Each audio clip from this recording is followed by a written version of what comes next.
the decision. The Patriots have let JC walk into free agency. Do you like it, love it, or hate it, Greg? Well, Nick, I understand the different dynamics here. And I understand, do I think JC Jackson is worth $17.3 million a year for one season? No, probably not. But I think, and who knows, we'll have to see how this turns out. Belichick could be right.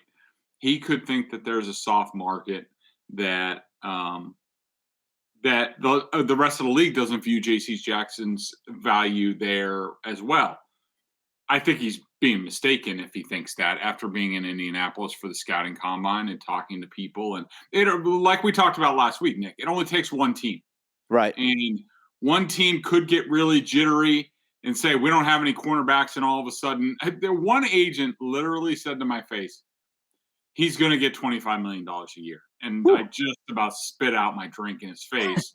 But that's the kind of chatter that we were hearing in Indy. I think that in my mind, it would shock me if he doesn't get more than the franchise tag. So we're talking $18-19 million a year at least.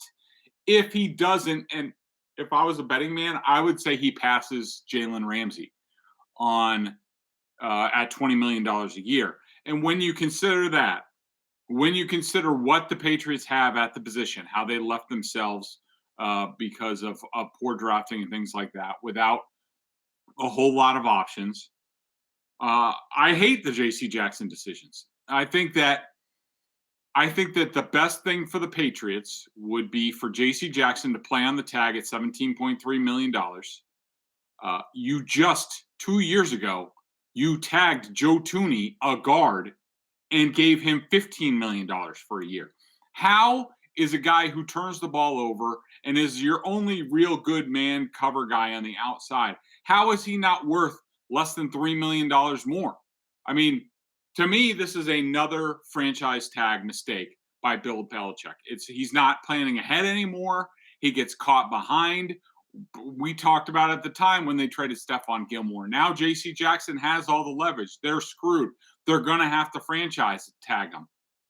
And maybe Belichick is throwing a tantrum and says, I don't want to be beholden to any player, but I'm sorry, you put yourself here for a variety of reasons. And so for me, if I was Belichick, I would have cleared the cap space. I would have tagged him, knowing that there's interest out there for Jackson. If he's going to get upwards of $20 million a year, if not more, there's a market out there for him. You have a commodity. And to me, the risk of getting something good in a trade was worth the $17.3 million risk. At the worst, I tag JC Jackson. I have a carrot in front of him that he has to play good again. He can't tank. He already said he would play for the franchise tag. At the worst, you bring him back. You're better on defense because of that for a year. Then it gives you a year to see, hey, what is Sean Wade, who you traded for last year? What can he do? What are we getting in the draft? Maybe you get something good in the draft, but maybe you trade him when you think, all right, we're okay. We trade him at some point in time. If not immediately, have a tag and trade thing in place. That, to me, that would have been the worst case scenario. The worst case scenario would have been him on the team. Best case would have been a trade, and which gave you cap space back and probably gave you a decent draft pick this year, which you could use. And so to me, to let him just walk, look, the Patriots can't sign a premium free agent now. If they do, it cancels it out. You get nothing for JC Jackson in 2023. So to me, I thought it was a complete miscalculation, and I think they blew it again, just like they blew it on the Thuney tag. It doesn't make much sense to me. I agree with pretty much everything that you said. I don't know why it happened. I don't know if it's, Belichick got caught kind of unprepared and all that. I just, the biggest issue to me is with the Belichick side of it.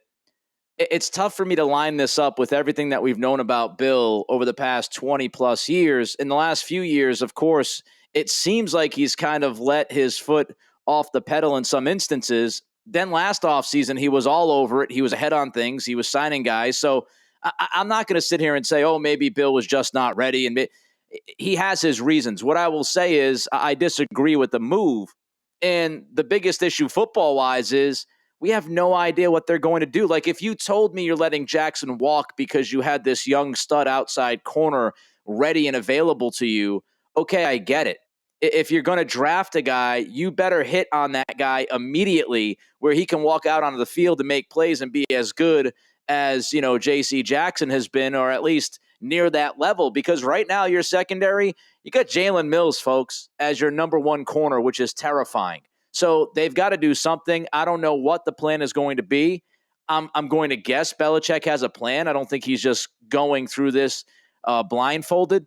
But you better have some kind of action following up if you lose Jackson to help this secondary, because right now the secondary was thin with Jackson. It is a real issue without him.